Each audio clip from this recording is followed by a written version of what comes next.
देख रहे हैं डार्क राजकुमार के साथ। तो चलिए बढ़ते हैं आज की कहानी की ओर।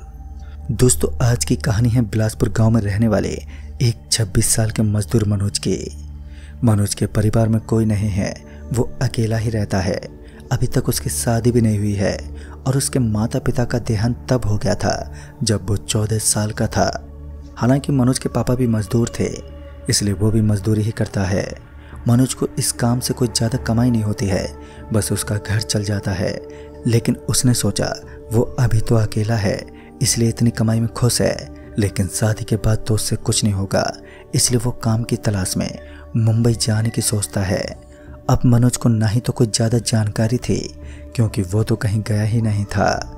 इसलिए उसने अपने एक दोस्त से पूछा जो मुंबई में काम करता था। ऐसे थोड़ी बहुत जानकारी लेकर वो ट्रेन से मुंबई के लिए जाने की सोचता है।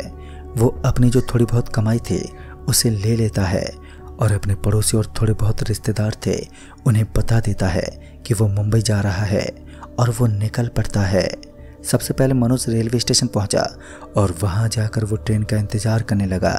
वो एक बेंच पर बैठा हुआ इंतज़ार ही कर रहा था कि तभी एक लड़की उसके पास आकर बैठ गई। उस लड़की ने पिंक कलर का सूट पहना हुआ था जो कि उसके ऊपर बहुत अच्छा लग रहा था और वो दिखने में भी काफ़ी सुंदर थे। मनोज को वो लड़की पहली नज़र में ही बहुत पसंद आ गई। वो उस लड़की के पास गया और उससे उसका नाम पूछने लगा, तो उस लड़की ने बताया कि उसका नाम काजल है। फिर वो दोनों पास में बैठकर अब बातें करने लगे और ट्रेन का इंतज़ार करने लगे। फिर थोड़ी देर के बाद ट्रेन आ गई और वो दोनों ट्रेन के अंदर चले गए और ट्रेन के अंदर भी उनकी सीट एक ही थी। तो मनोज इस बात से बहुत खुश हुआ कि अब इस सफ़र के दौरान वो उस लड़की को बता देगा कि वो उसे बहुत पसंद करता है। पर उसे ये नहीं मालूम था कि आज की रात उसके लिए कितनी खतरनाक है। वो वहाँ पर बैठा उस लड़की से बातें कर रहा था कि तभी उसे टॉयलेट आ गई और वो बाथरूम की तरफ गया। और जब वो वापस आ रहा था तब उसे उसका एक दोस्त संजय मिल गया। संजय बचपन में उसके साथ पढ़ता था और वो दोनों बहुत अच्छे दोस्त भी थे। पर संजय के पापा का ट्रांसफ़र कहीं और हो गया था, इस कारण से वो बचपन में ही बिलासपुर से चला गया था। संजय भी किसी काम से मुंबई जा रहा था। वो दोनों ट्रेन के दरवाजे के पास होकर ये सब बातें कर रहे थे कि तभी मनोज की नज़र बाहर की तरफ खड़ी हुई एक लड़की पर गई और उस लड़की ने भी वही सूट पहना हुआ था जो कि काजल ने पहन रखा था और उसी तरह के बाल और कपड़े। उसे देखने पर लग रहा था कि वो काजल ही है, पर उसने अपना चेहरा ढका हुआ था। फिर वह इसे इग्नोर करके संजय से बातें करने में लग गया और बातें करते हुए मनोज ने संजय को काजल के बारे में बताया और फिर मनोज ने कहा कि चलो मैं तुम्हें उससे मिलवाता हूँ।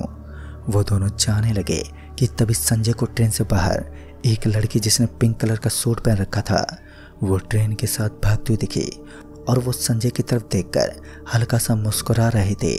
संजय अपनी जगह पर खड़ा होकर उसे देख रहा था कि तभी आगे से मनोज वापस आया और उससे कहने लगा कि क्या हुआ भाई, तू अचानक से रुक क्यों गया?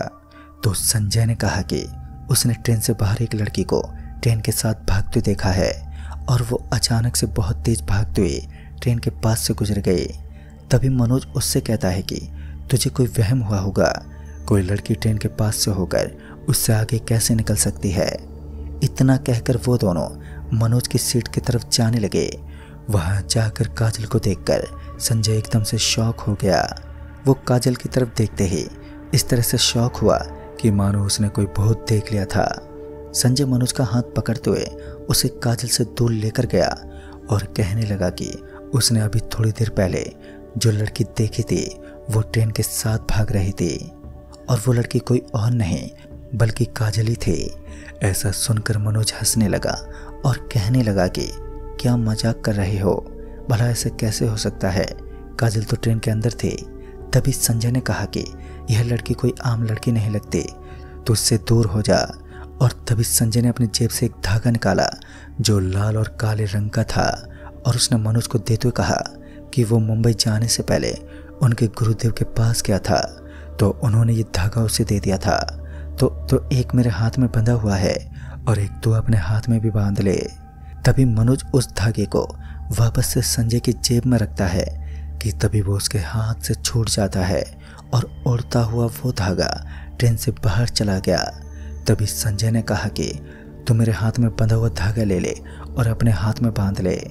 तो मनोज ने कहा कि वो इन सब बातों को नहीं मानता और इतना कहकर अपनी सीट की तरफ चला गया।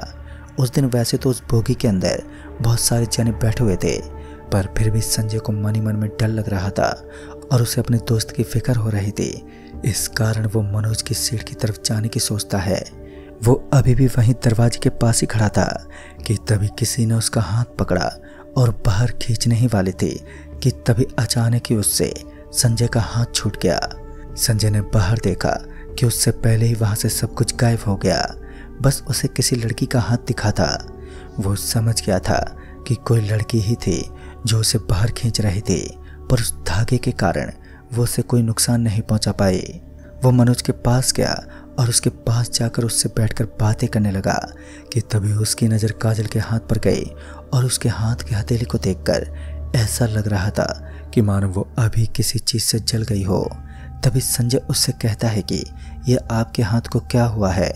तो मनोज भी तभी काजल से पूछता है कि अभी थोड़ी देर पहले तो ठीक था, तो अभी ये चोट कैसे लग गई।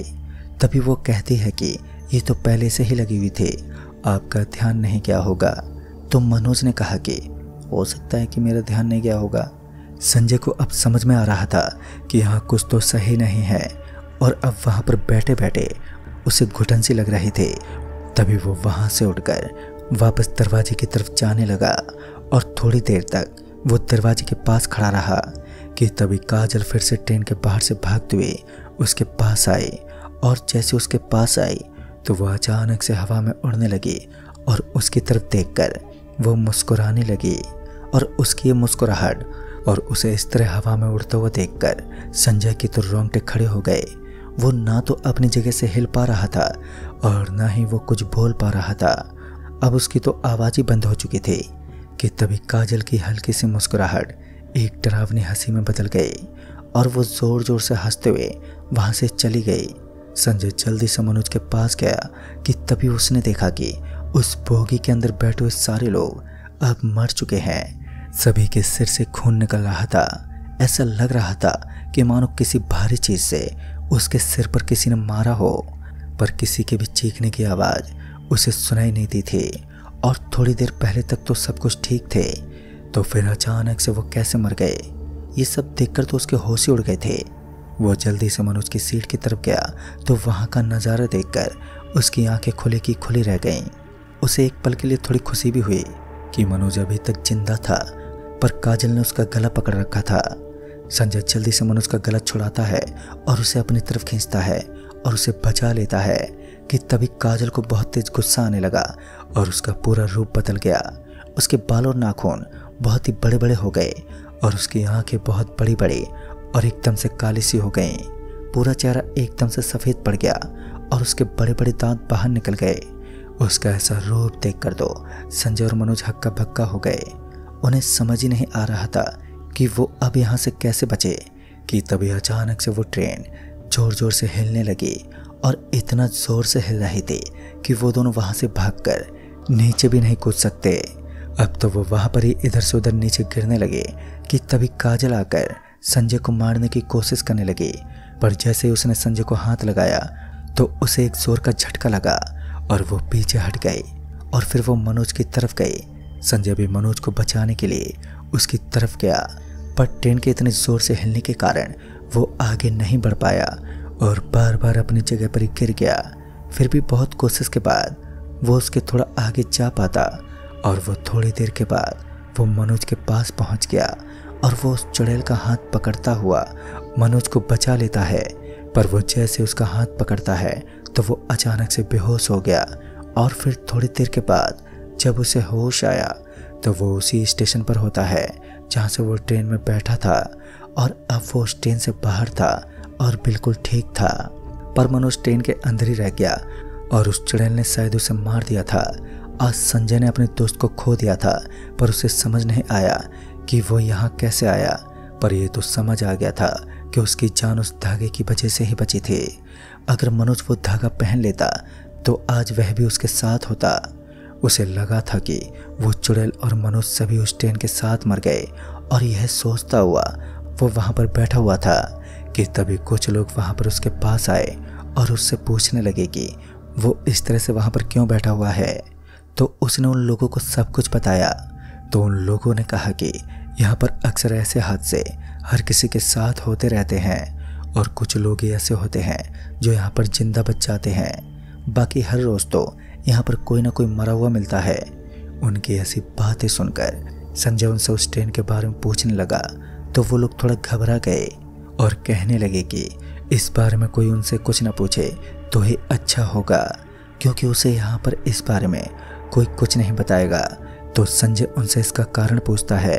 तो एक आदमी ने कहा कि यहाँ पर कुछ लोग ही ऐसे हैं जो इस ट्रेन के रहस्य को जानते हैं और वो किसी को कुछ नहीं बताते, क्योंकि एक बार एक आदमी ने वो रहस्य किसी को बता दिया था तो अगले ही दिन उनकी मौत हो गई थी और उनकी मौत भी बहुत बुरी तरह से हुई थी।